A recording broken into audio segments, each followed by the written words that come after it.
of Hope.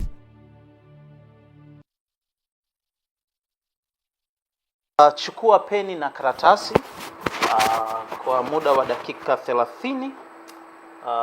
Tutaweza kuendelea na somo letu, lakini kabla ya kuendelea na Dr. Eli, tuna semina nzuri sana ambayo amepata nafasi na kibali Dr. kuweza kwenda kuwafundisha baadhi ya watu ambao wamealikwa au wamekaribishwa. Niombe kwanza kabla ya kwenda kutufundisha Dr. ndugu yetu Evans hapa atuelezee vizuri, ataje na hizi namba za simu, alafu na pale mwishoni nako Dr. tutaweza kuwapa watu ili mtu aweze kuona kile ambacho kitatokea. Karibu Evans. Kwanza si walioalikwa au waliokaribishwa, ila yoyote ambaye atasikia tangazo hili kuanzia sasa anayo nafasi ya kuwa mshiriki na mmoja kati ya wale wengi ambao watashiriki katika semina hii ambayo inatarajiwa kufanyika tarehe 27 ya mwezi wa 4 mwaka huu 2025, na imeandaliwa na The Voice of Wisdom na Dr. Eli. Inawaletea semina inayohusu uimara wa mahusiano. Umeelewa hapo vizuri yangu? Uimara wa mahusiano. Kumekuwa na maombi mengi, Dr. tupitishe kwenye masuala ya mahusiano, namna gani ambavyo tunaweza kushinda vikwazo, namna gani tunaweza kusimamisha mahusiano yakasomeka. Kama leo amekuambia kwamba unasomeka, sasa mahusiano yakasomeka, ni jinsi gani unaweza ukafanya hayo yote kama ipasavyo. Basi semina hii ambayo inayohusu uimara wa mahusiano ni kwa ajili yako wewe, ambayo itafanyika pale Lulu Social Hall, Sinza Mapambano, barabara ya kuelekea Shekilango. Tarehe ni ile tarehe 27 mwezi wa 4 mwaka 2025 kuanzia saa 9 mchana. Sawa? Dr. Eli ambaye ni mtaalamu wa falsafa, mbobezi wa elimu ya theolojia, ataongea njia za kupata za kufuata kuwa na mahusiano imara baina ya mtu binafsi, familia na jamii. Ataeleza kwa undani ni kwa namna gani uimara wa mahusiano una mchango kwenye mafanikio ya maisha. Sasa kwa sababu ni semina na inaanza saa 9 mchana, waandaaji walionolea kwamba kuwepo na bites, baadhi ya vyakula, kwa sababu itachukua muda mrefu. Kwa hiyo wameweka kiingilio kwa sababu ya kurahisisha upatikanaji wa hivyo vitu vyote kwa muda ambao utakuwa unajifunza, basi huo unapata chochote kitu. Sasa kutakuwa na kiingilio kidogo tu ambacho single ni shilingi 60,000, lakini kama unataka kuja na mwenza wako, yani double, kwa shilingi 100,000. Na hii unaweza ukaanza kulipia sasa. Kwa sababu tunajua utakuwa watu wengi watahitaji. Kwa hiyo anza kufanya booking mapema, uwe na uhakika wa kuhudhuria. Unaweza ukalipia tiketi yako kupitia lipa namba ya M-Pesa ambayo unahitaja hapa. Unaweza ukainakiri sehemu ni 56 77 32 82, 56 77 32 82. Narudia tena 56 77 32 82. Jina litatokea Latifa Jumanne Mkwawa. Kwa kama unaweza kulipia kupitia lipa namba, basi fanya hivyo. Lakini kama unahitaji mawasiliano zaidi, unaweza ukapiga namba hizi ambazo ni 0784 57 0306. Nairudia 0784 57 0306, au kwa namba hii 0754 57 0306. Nairudia tena 0754 57 0306. Kumbuka tu ni tarehe 27 mwezi wa 4 pale Lulu Social Hall, Sinza Mapambano, barabara ya kuelekea Shekilango. Unakaribishwa wewe pamoja na mwenza wako ama wewe mwenyewe. Hii ni nafasi ya kuja kujifunza ni namna gani unaweza ukayafanya mahusiano yawe imara, na si tu kwenye ndoa ila kwenye jamii, marafiki, ofisini, sehemu yoyote ambayo una uhusiano, hii ni nafasi yako kuja kujifunza kwa undani namna gani ya kujenga mahusiano kwa imara. Umesomeka vyema. Na kwa kuwa umesomeka vyema, tumwambie mtu kama atakuwa amemiss hizi details ambazo amezitoa Evans, baadaye kupitia kwenye akaunti ya Chomoza Media, Chomoza Media, ukienda pale kama utakuwa umemiss hizi details utaweza kuzipata. Kwa ukifungua tu Chomoza Media baadaye utaweza kuzipata detail vizuri. Kwa hiyo utakuwa ni rahisi kushare na wengine na kupata some contact ambazo amezitaja Evans. Kwa muda huu Daktari tupeleke. Asante sana. Asante mwana. Karibu sana. Ndugu mtazamaji, tuwasalimu nyote kwa upendo wa dhati kutoka kwetu timu Chomoza. Leo ni siku nyingine Bwana Mungu ametujalia kuwa hai na tuendelee kujifunza.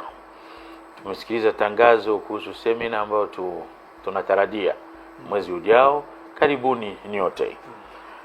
Ramadhan Karim kwa ndugu zetu, na tuwatakia heri katika mwezi mtukufu na Kwaresma njema. Tuendelee na somo letu la mawazo.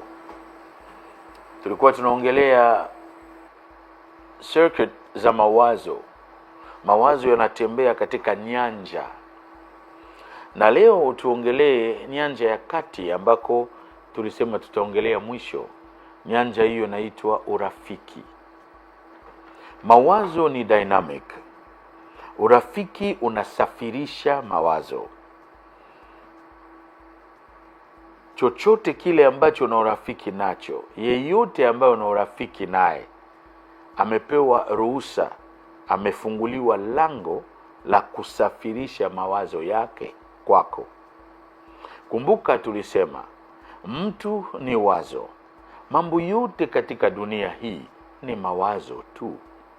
Tulivyokaa hapa studio, viti vilivyopangiliwa, tulivyovaa, tunavyoongea, mambo yote ni mawazo. Ukiangalia around you, pale ulipokaa sasa hivi, ni mawazo tu. Uliyekaa naye wazazi waliwaza kuwa na mtoto, leo wewe unaona una mtu. Kitu ulichokikalia, fundi aliwaza kutengeneza hicho kiti, na leo wewe umekikalia. Kila kitu ni mawazo tu. Na kuna uwezekano wa kusafirishwa kwa influence kupitia chochote kile. Urafiki ni key katika usafirishaji wa mawazo, na urafiki ndipo hapo virus nyingi zinatembea kuathiri watu kwa kasi zaidi hata ya mzazi au mtoto. Tumeongelea mzazi, tumeongelea mwana na kadhalika, lakini mahusiano ya kati ni mahusiano na yule na yale ambayo inakuwa nipe nikupe. Tulisema kuna yule ambaye wewe unasikia kwake tu. Kuna yule ambaye ana cha kujifunza kutoka kwako. Anaweza kaitwa mzazi, anaweza kaitwa mentor kwako, mwalimu wako. Na kuna mtoto ambaye inabidi asikilize kutoka kwa mzazi tu. Mahusiano yako matatu. Kuna mahusiano na yule ambaye wewe unamsikiliza tu. Kuna mahusiano na yule ambaye mnasikilizana. Nakwenda sambamba hapa. Kuna mahusiano na yule ambaye anakusikiliza tu. Na kuna mahusiano ya wale mnasikilizana. Ndio tulioongelea pia. Yule ambaye anakusikiliza ni mwanafunzi wako, mtoto wako. Yule ambaye mnasikilizana ni rafiki. Na yule ambaye wewe unamsikiliza tu ni mzazi, ni mlezi, ni mwalimu, ni kiongozi wako au mentor anayekupa mwongozo. Mahusiano haya matatu yanasafirisha mawazo. Lakini mahusiano ya kati, kuna wakati network inakuwa mbovu kati ya mwana na mzazi wake, kati ya mzazi na uzao wake. Uasi unaweza ukaingilia pale. Na mahusiano hayo yanasafirisha umeme kwa ugumu. Ndio maana dunia wenye shida ni wengi kuliko waliofanikiwa. kwani watu wengi wamekoseana na wazazi wao. Okay. Asilimia kubwa ya watu wamekoseana na wazazi wao, kwani mtu pekee anayeweza kukusababishia upate uchanya na uthabiti katika kuwaza kwako, hapo tu atuongelee elimu ya shule, tunaongelea elimu ya maisha.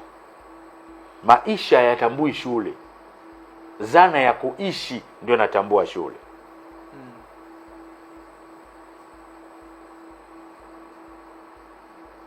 Tuko sababu hapo? Zana ya kuishi ndio inatambua shule. Zana ya kuishi, kwa sababu ni mpango ambao wanadamu waliweka kuendeleza mifumo waliotengeneza wao. Ndio wakatengeneza elimu iwepo ili kurahisisha mfumo huo kuendelea. Lakini pamoja na hayo, ili ufanikiwe inabidi uwe na connect na mfumo mama wa maisha. Ndio maana watu wengi walikwenda shule kupitiliza, wameajiriwa na wale ambao hawana elimu sawa na wao.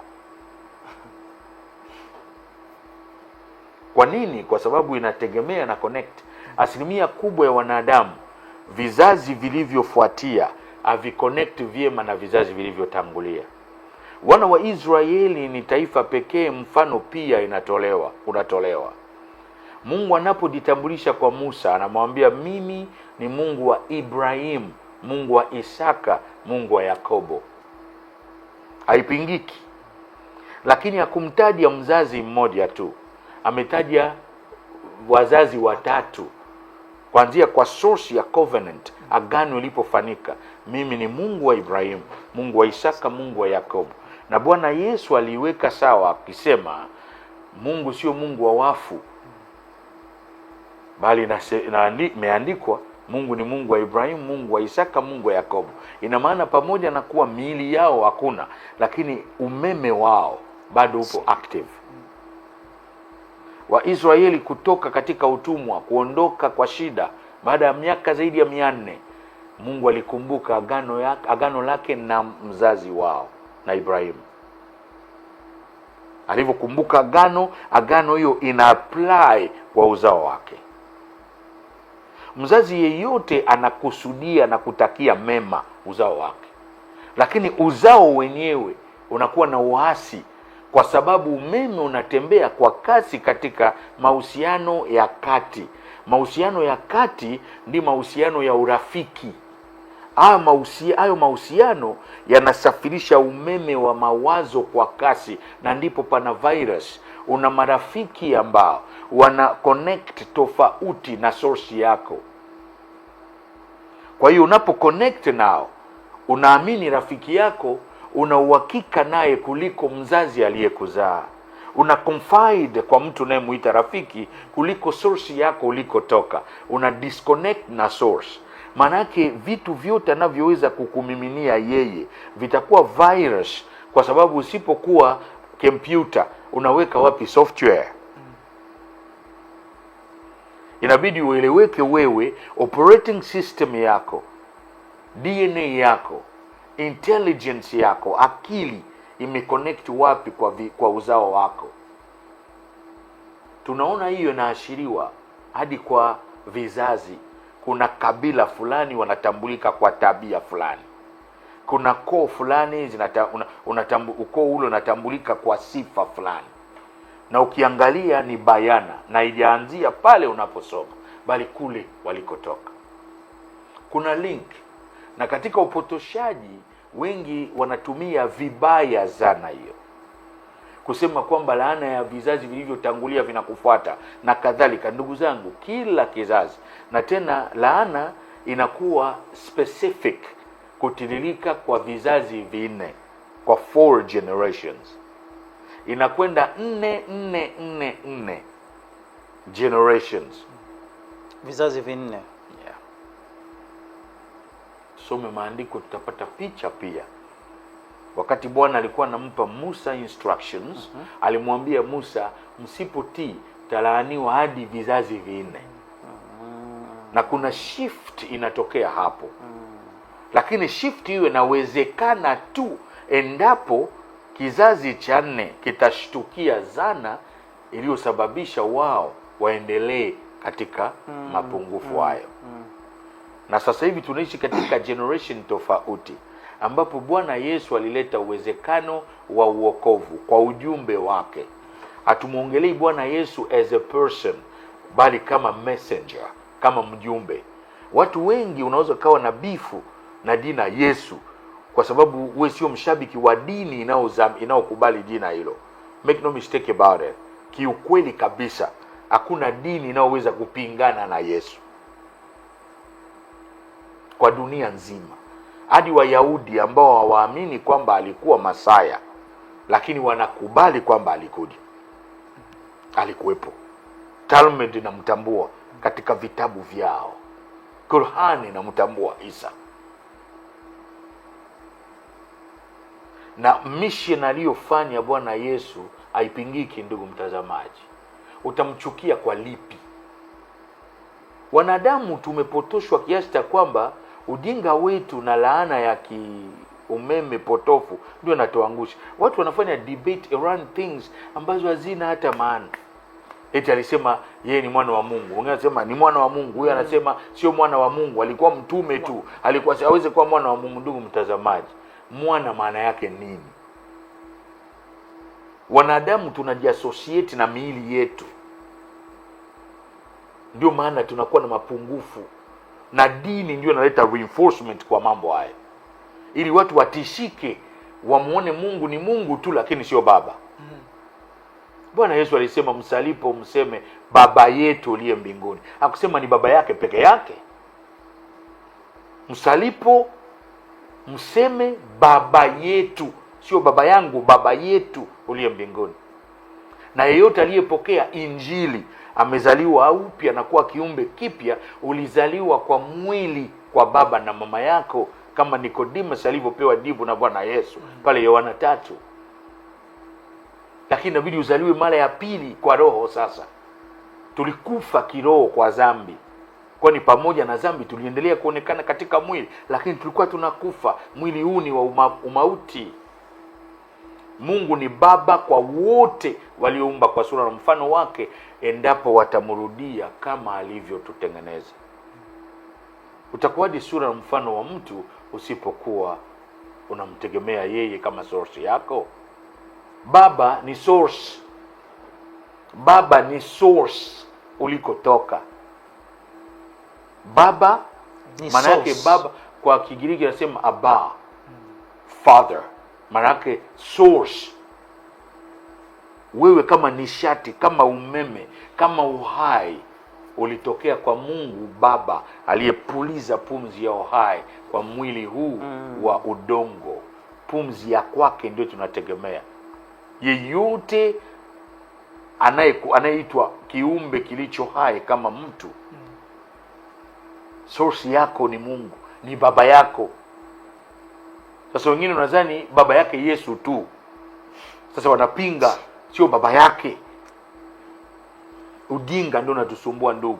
Manake na we mwenyewe, ndio maana mahusiano yetu na Mungu nakuwa too low. Tunashindwa kuconnect na source. Tunaendelea kuwa tegemezi, tunafaili kuwa tegemeo. Na usipokuwa kufikia hatua ya kuwa tegemeo, utakuwa na legacy yoyote katika dunia hii. Wote waliokuwa na legacy walitegemewa. Utategemewaje umungu wako usiporejeshwa? Unatambua tu wewe ni mtoto wa baba na mama yako kimwili, ndio pumzi yako inafanana baba na mama yako. Uwezo wako wa kupata ndoto ni sawa na baba na mama yako. Turudi hapo. Tulikuwa tunaenda clarification. Watu wanafanya madebate ambazo za kijinga tu. Mimi hauwezi ukanipata kwa mambo kama haya. Nafahamu kwamba nakaa na mtu tuanze kujadiliana, Qur'ani imesema hivyo, Biblia imesema hivyo. Ndugu, heshimu imani ya mwenzako. Itajulikana mwisho. Wanaojulikana wana kweli hawajulikani. Wanaojulikana wana kweli hawajulikani. Itajulikana mwisho. Tena debate ambazo hazina maana, kelele nyingi. Wanaokufa hawarudi kukuambia kweli kabisa, walichotuambia hapa ni kweli. Well, kumbuka tu unavyoishi ndivyo utakavyoishia. Unavyoishi ndivyo utakavyoishia. Usipoona utaonewa. Na dunia hii ni dunia imejaa bullies, wanaoonea watu. What do you mean bullies? Wanaoonea watu. Wanaonea watu. Yeah. Kwa faida ya mtu. Usipoona mwenyewe utaendelea kuonewa. Utaendelea kufuata tu. Unafuata lakini hujui unaenda wapi. Mwisho wa siku unashtuka, dereva na paki anawaambia shukeni, mimi nimeisha nakwenda kwangu. Alafu hujui unaelekea wapi. Tulikuwa tunasema mzazi yeyote ana wish well uzao wake. Ndugu mtazamaji, kabla tujazama sana kwenye urafiki, zingatia pia hayo hapa. Source yako. Na source sio mama, twasisitiza. Source ni baba. It's not a matter of complacency. Wengine wanaweza kafikiri kwamba mtu, kwa nini unaongea baba? Si mtoto anakuwa kutoka tumboni mwa mama. Mazao yote yanayotoka ardhini yasiyo na maana ya kueleweka ni yale ambayo yameota alafu mbegu haikuwekwa. Mbona wanasema 80% inatoka kwa mwanamke? Nani Unapomwona mtoto. Nani alisema? Wataalamu. Wataalamu gani? Na mimi ni nani? Okay. Sasa ndio maneno ya dunia hii tunapokwenda. Yaani wanasema 80% mtoto kimwona akili yake na uwezo wake umetoka kwa mama. Well, dunia hii kuna kiukweli mama na baba wanachangia 23%. Okay. Chromosomes. Okay. Mtoto ana develop tumboni mwa mama lakini yuko isolated. Okay. Ndani ya placenta yuko isolated, ana mfumo wa kwake kwenye mfuko ule. Anamtegemea mama kusurvive kama mbegu yako inavyotegemea ardhi. Parachichi unaoona unafurahia kutoka Moshi, panda hapa Pwani, mbegu hiyo hiyo itazaliwa tofauti, kwa sababu connection ya ardhi ulipoiweka sio mbegu yako. Ina maana mbegu inaweza isiwe na tatizo, ardhi inaletea tatizo, au inaboresha kulingana na ardhi ilivyo. Ina maana kulishwa kwa mtoto katika kudevelop kwake inapitia kwa mfumo wa mama. Mtoto kama mwili wake.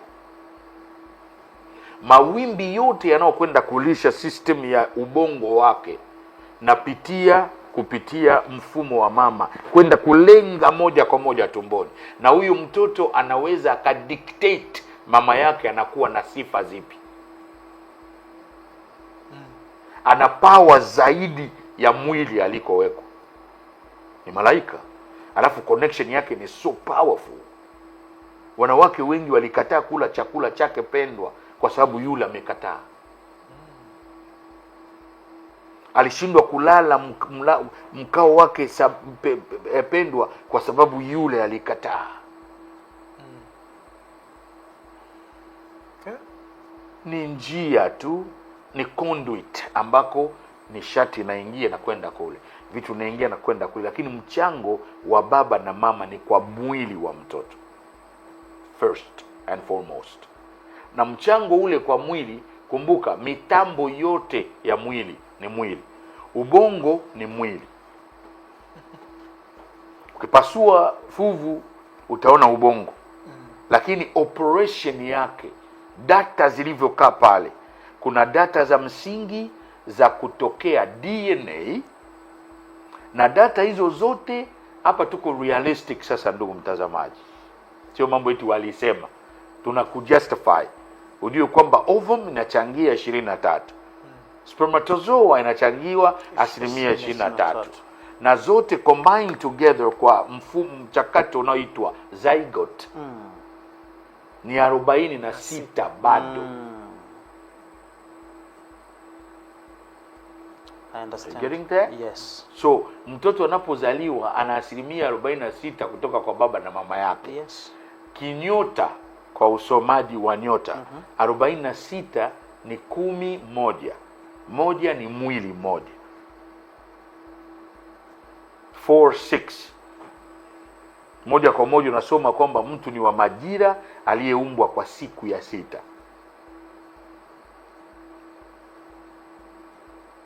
Niko Majira ni 4, tarakimu 4 ni majira. Isoma Mwanzo siku ya 4 Mungu alitengeneza majira. Na 6 ni siku ambayo mtu aliumbwa. Na huyo mtu aliyeumbwa kwa siku ya 6 ndiye mtu tunayeongelea nishati. Lakini yule wa 4 ni mwili pia, mwili huu wa majira. Ina maana katika mwili mambo yanakuwa mawili. Kuna mwili huu ambao tarakimu yake ni 4 na kuna mtu ambaye tarakimu yake ni 6. Chromosomes zile zinalenga numerological value ambayo inakuwa pia inakwenda sambamba na nyota. 4 6. Mama anachangia 23 na baba 23. Chromosomes. Yes.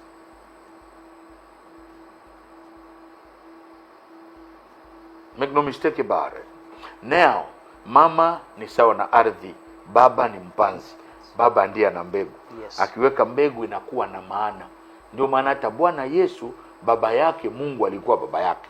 Mariamu akupata ujauzito sijui kwa njia gani, lakini mbegu iliwekwa ndani mwake. Sio kwa njia ya kustaajabishwa kivile, lakini mbegu iliwekwa ndani mwake bila Yusufu kuhusika. Ina maana mwanamke ni ardhi ambako mbegu inaweza kawekwa kwa njia zozote zile na mtoto anazaliwa, ila mbegu inabidi iwekwe.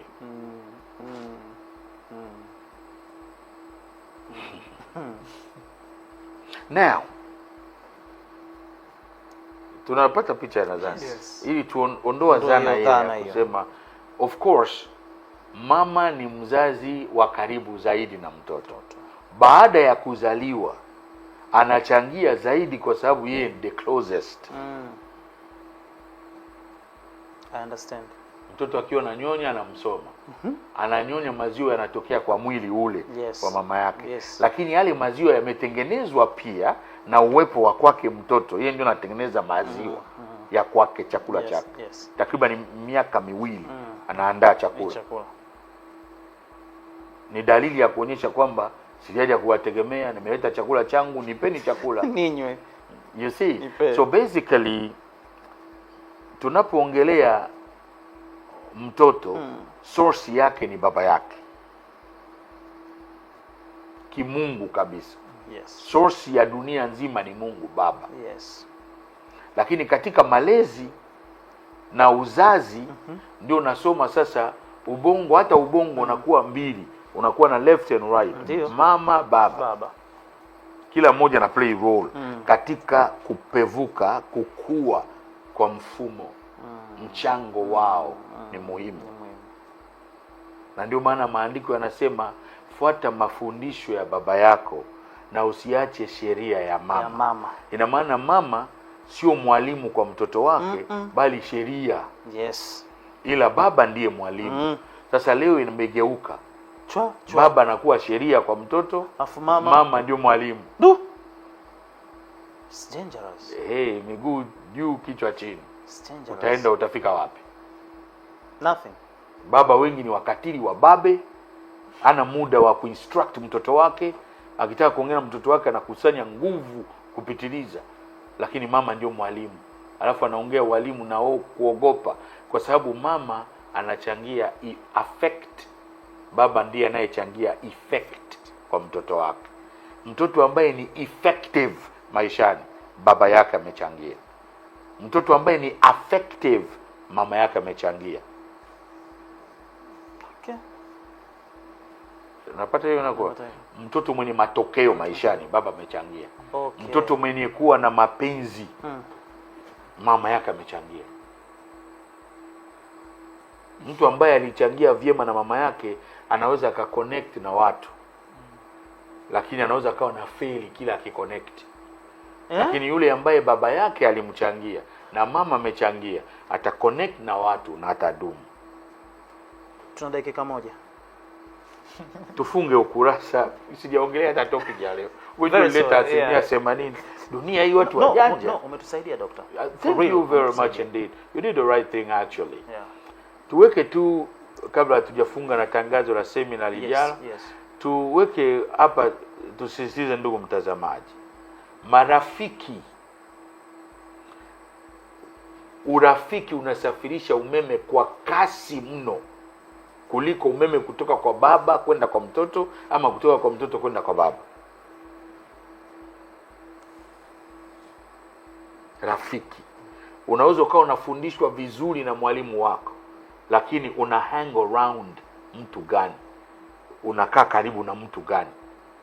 Mwalimu amekufundisha kanisani, msikitini, sinagogi, baba na mama wamekufundisha nyumbani, unakaa na nani sasa? Ndio maana utakuta utekelezaji unakuwa na shida. Sisi tulipona, brother Jimmy, mwanangu Evans, ndugu mtazamaji, wakati tumezamiria kumfuata Mungu. Mimi nilikuwa mara nyingi niko na kaka yangu ambaye wote wawili tulizamiria pamoja kumfuata Mungu Muumba. Nikienda shule narudi, maisha yangu nilikuwa nakuwa niko peke yangu most of the time, na ndio nilifunza kupiga instrument, guitar and so on. Nilikuwa muda mwingi napiga gitaa yangu, nakaa peke yangu, natunga na kadhalika, na nikienda mafunzo narudi, ya shule ya spiritual narudi, niko na mimi most of the time. Hadi leo niko na mimi most of the time. It is true. Nikitoka sababu maalum, ukirudi nikimaliza narudi nyumbani. Kama sina sipuyangi puyangi. Tuliponea hapo, tuliponea pale. Lakini leo inakuwa vigumu. Umetoka kufundishwa msikitini, kanisani, sinagogi, mzazi amekupa instructions, unatoka pale unakwenda bar kukaa na marafiki zako, mnalewa pamoja. Wale wako karibu na influence ya kukushawishi, kukusafirishia mawazo kwa kasi mno. Ndio utakuta watu wengi amefundishwa ipasavyo, lakini maisha yake yako hivyo hivyo. Tutadevelop hayo vyema ili tuweze kujifunza unatokaje, ili uruhusu umeme utembee kwa uthabiti wake. Kuelewa kwanza urafiki wenyewe. Kuna urafiki 4 katika maeneo 4. Urafiki unatembea katika mazingira. Kuna mazingira rafiki, kuna hali rafiki, kuna watu marafiki, kuna mtu rafiki. Wote hao wanasafirisha umeme kwa kasi mno. Mazingira, hali, watu, mtu. Tutadevelop vyema, tuelewe mawazo haya, tutawezaje kuweka sawa ili tutulie ipasavyo katika kuishi kwetu. Kumbuka semina ya tarehe 27, leo picha haijasomeka, mitambo ilizingua kidogo. Next Sunday picha itawekwa, na session iliyopita chomoza picha ya posta ile bango ipo pale tayari. Na nadhani next Sunday Bwana akitujalia tutasoma hiyo. Semina itakuwa tarehe 27, alafu naongezea tu kwamba tutaongelea uimara wa mahusiano katika viwango vyake vyote. Maisha darasa endelevu. Ukiacha kujifunza umekufa. Mtaalamu wa mahusiano hayupo. Tunajifunza kwa kadiri tunavyokwenda. Na namba inayotolewa hapa sasa hivi, namba hiyo ikusaidie pia. Hata ile iliyotajwa ya kupiga simu ile 0784 570306, 0754 570306. Namba hizo zitatumika pia hata kulipia kubook seminar. Na ukiandika, ukishatumia kulipa, piga simu hiyo, peleka jina litakaloandikwa kwenye ticket, kwa sababu ticket zitakuwa electronic. Watakutumia ticket yako, ukija watascan ili uingie. Ukumbi ule sio mkubwa kubeba watu wengi sana, kwa hiyo inabidi uwai nafasi yako. Nafasi zikiisha hatutatangaza tena. Kwa hiyo karibuni sote tujifunze, tujengeke. Na namba ya lipa, namba inakuwa ngapi? Ni lipa namba ya M-Pesa ambayo ni 56 77 32 82, 56 77 32 82. Na jina litakalo tokea, jina linatokea ni Latifa Jumanne Mkwawa. Latifa Jumanne Mkwawa. Na namba zile tulizotaja hapa ambazo unaweza ukalipia pia kwa M-Pesa ama Airtel Money. Okay. Ambayo ya kwanza ni 0784 57 0306, nairudia 0784 57 0306 au 0754 57 0306, nairudia 0754 57 0306. Twawapenda daima ndugu mtazamaji. Bwana Mungu atujalie tuendelee kujifunza kwake. Mawazo ndo kila kitu kwetu. Yanapitia wapi? Tuendelee kujifunza, tutaimarika. Twawapenda daima. Mungu ibariki Tanzania na uongozi wetu wote. Wajaze viongozi hekima wakituongoza kwa usawa wa mapenzi yako. Dumisha uhuru, umoja, amani na michakato yote. Usimame wewe kwanza kwa Tanzania yako pendwa. Bariki East Africa Community na uongozi wake wote. Bwana bariki Afrika, bariki ulimwengu wote. Dumisha amani na umoja na undugu kati yetu. Bwana Mungu abariki Clouds Media Family na uongozi wake wote. Bwana Mungu akubariki ndugu mtazamaji mpendwa na wakwako wote. Bwana Mungu abariki Chomoza na uongozi wetu wote. Twawapenda daima. See you next Sunday, God willing. Thanks for your time. God bless. Mungu wetu twakuinua, yale uyatendayo makuu mno. Fadhili zako za milele haufananishwi na chochote. Iwe uliye mwanzo tena ni mwisho. Chomoza, a hub of hope.